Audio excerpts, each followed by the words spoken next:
stuff you might, he's on, okay. And then, Okay, yeah. I'm here. the mom said maybe it's put on a roof or something. Looks like we have nothing anyway, We right? have four months. Say all that matter. Okay, we'll go ahead and call the meeting to order. Let me just pull up the agenda for a second.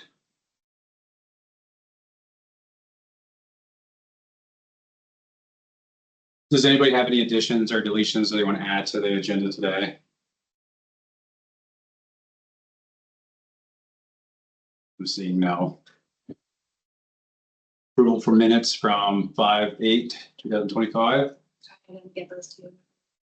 Worries. We'll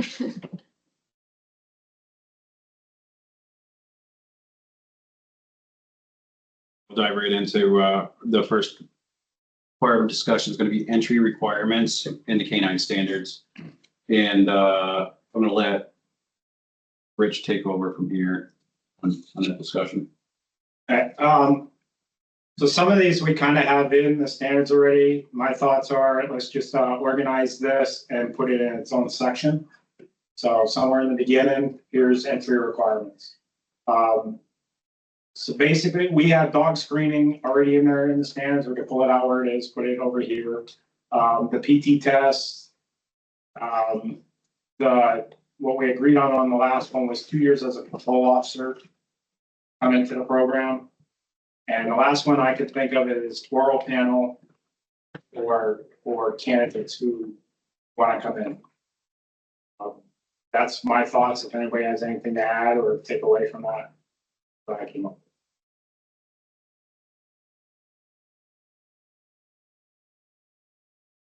Jeremy, Eric, can you guys hear us all right? I hear you. Yeah, it sounds good to me. Yep, Rich. I can hear you. So again, those were PT test, oral panel, and screening of dog.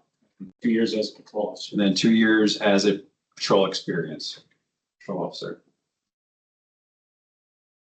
Anybody want to change any of those or dive into those further?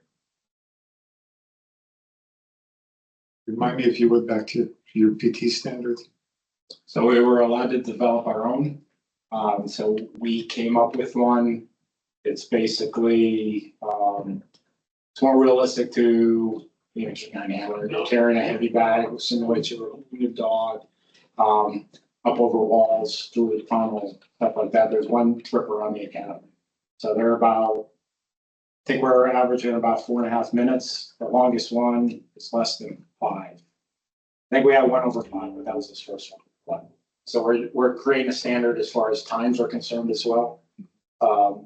We can reproduce this in other places if need be.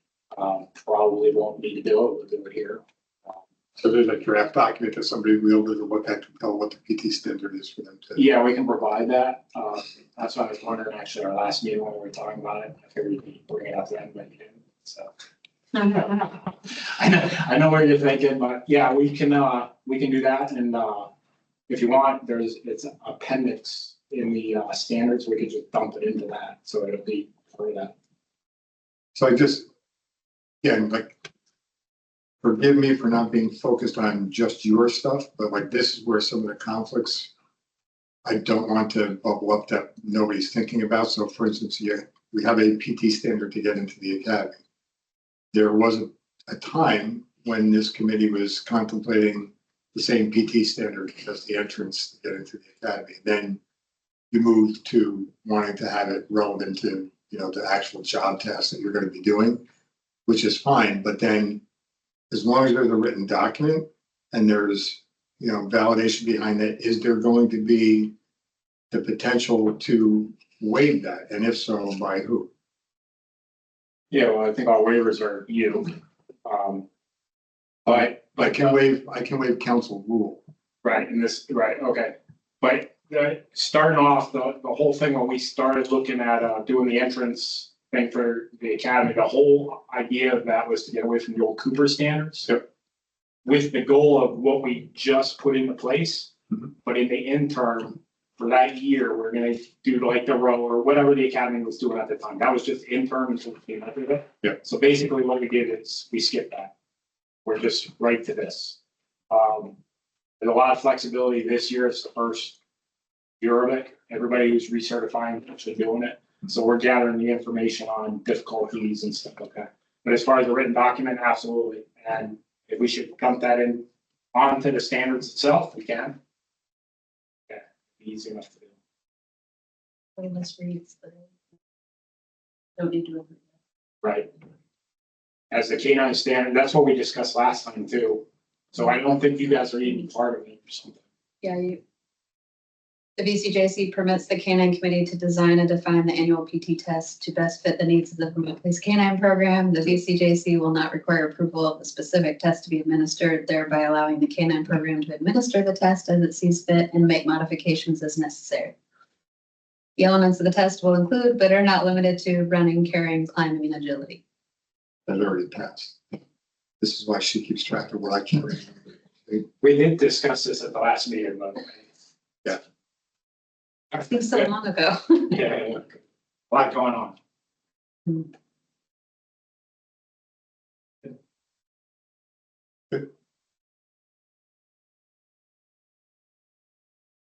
For the record too, just so you know, we Oh, yeah, lost it. that's right. Chris Burkett is our new legal counsel. So he's sitting in on, he wasn't here for any of that past canine standard exercise that you all went through with Kim. So he's stepping in new and just making, I've asked him to sit on some regular committee meetings just so he gets an idea of what kind of conversations take place and what the content's about. Hi, Chris. Nice to meet you. Sorry, I had to find the mic there. Nice meeting all of you. Next on the agenda is committee member addition, Josh Lillis with Newport Police Department. He qualifies with the time commitment, right? Yes. As a committee member. So I guess we're just gonna vote on that. Yeah, I'll make the motion to accept him as a committee member. Second it. Okay. All in favor? Aye. Aye. Aye. All opposed? You're all in favor of making a recommendation to me to add a person to your committee? Oh, yeah. Because committee members are appointed by the executive director in consultation with the chair. Not that I'm trying to steal anything from you, I just want to make sure so that I can send him an appointment letter and then. Yeah. So we're voting for the recommendation. Okay.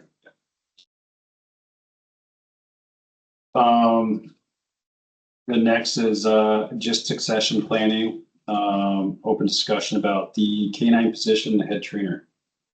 Moving forward. I put that in there just to see where we are at. Has a position been made available? We got a position. Okay, We have a position that was granted through appropriations. We haven't done anything about even contemplating putting an advertisement out yet. We still trying to make sure that the funding is in, even though appropriations said it was there. And then where that fits into the pay grade standard for what's been appropriated and then work towards that advertising. Just for, open transparency, Rich and I have talked about this ongoing, just trying to keep each other in the loop of where things are. So he knows that this is available. And when that is set as to what the pay grade is, and then we'll advertise it. And if, Rich is interested, he'll apply. And if he's not, then hopefully he'll be an active participant in finding somebody who's, being part of that screening process who actually apply for that training position. okay. Do we need a timeline on that? I would say probably within the next month or so, just to verify that the money is actually there. And I've seen it in the big bill where we had to go scanning through to find that the position was actually granted, but as part of our getting that position, they took away money that we were using to contract for this position. So kind of a net. I don't want to say even because it's not really even. We lost something in order to get that position. So we're taking what we asked for, and we get what the legislature gives us. So this position is posted next month. And the academy hires a head trainer. The effective start date would that be prior to the detection school, or would that be for 2026? Does the contract go through to 2025? Or the start date would be likely at the end of the contract period that Rich is contracted for. Yeah. With the hope that there would be overlap for, what's been ongoing if it's not Rich that wants to apply for the position, and making sure that the flow still stays the same for where it is. A lot of that, all that's going to depend on who applicants are, what talent is out there, and what is the backup plan if we don't have somebody that applies for it. That's the continual problem that we always face. So we'll keep the committee up to date on where we go with that process. I think for us, it's also going to be, we need some clarity on this position. While it's a new position, is taken from the position pool. So there's going to, I don't know how that process works on the RFR for the job description, and whether that gets assigned to an already existing position or where they're pulling this from. So there's still some factors I have to work out. So when I say a month, that's my hope, but that process might take longer, because if it's a position that we have to create and then get approved in the typical process, sometimes that's out of our control. Like we do a draft and we send it out, and then it has to be approved through a couple of different variations of HR, and then that's a back and forth process.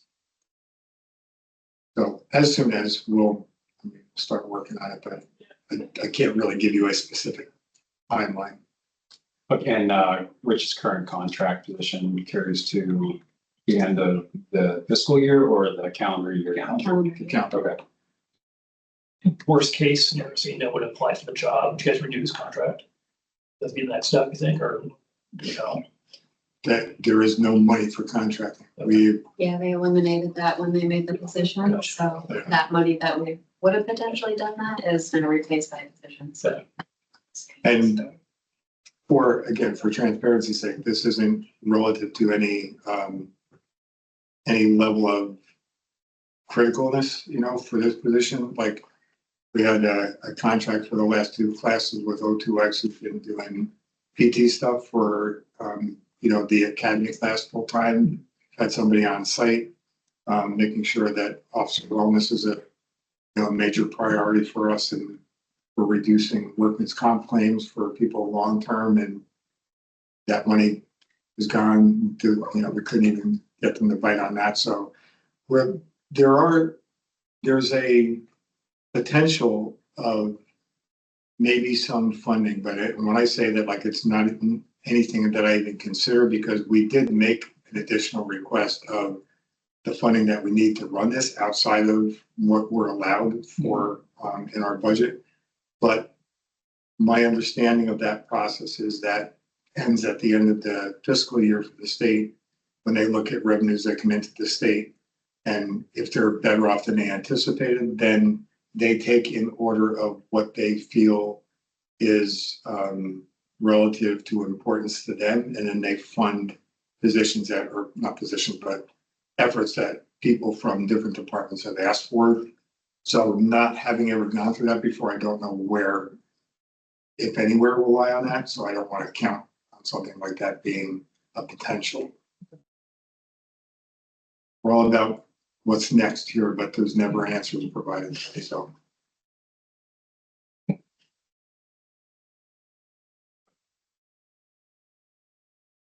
Eric, Jeremy, do you have anything want to add?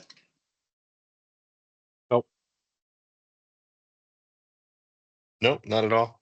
All makes sense. No input from our contractor?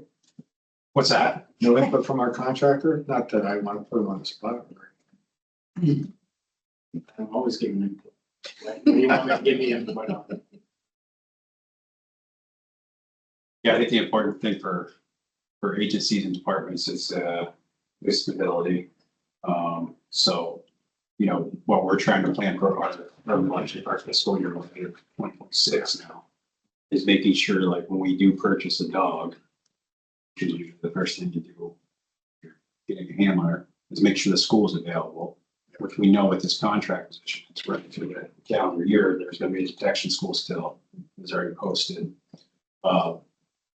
So now that second discipline is gonna start in 2026, where Rich's contract ends. Are we just gonna have a single purpose dog now, or is there something that's going to exist for us as far as tracking goes for us? It might be a whole new patrol school for another municipality that's looking in the canine world, like South Burlington. These are the arguments that we discussed with the legislature about stability and, you know, without a position, you're leaving multiple agencies just hanging with no path forward. Which is, I think the only reason that we actually got the position was because they understood the severity of it, but as with anything else, was there any funding to go with it? You know, very minimal, and then they took away what other option we would have used if we didn't have a position to try to figure that out. So now it's really a matter of finding somebody that has the talent that wants to become a state employee. Moving on, just the last portion of this public comment or general discussion.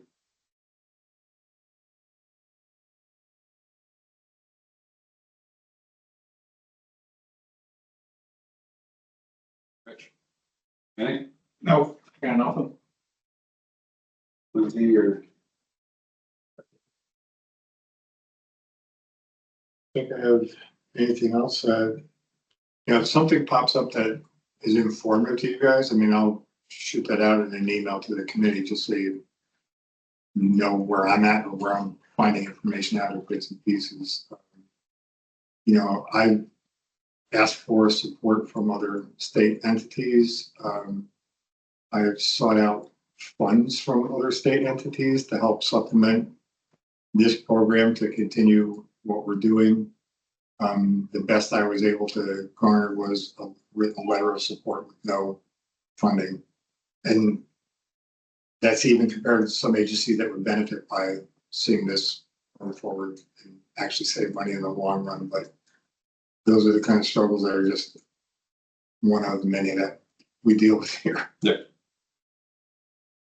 you do have priorities in that position, just as handlers and as committee members, if you just shoot me bullet points or anything like as we start developing that position, then it's just important to know what to focus on the most and not make it like so overarching.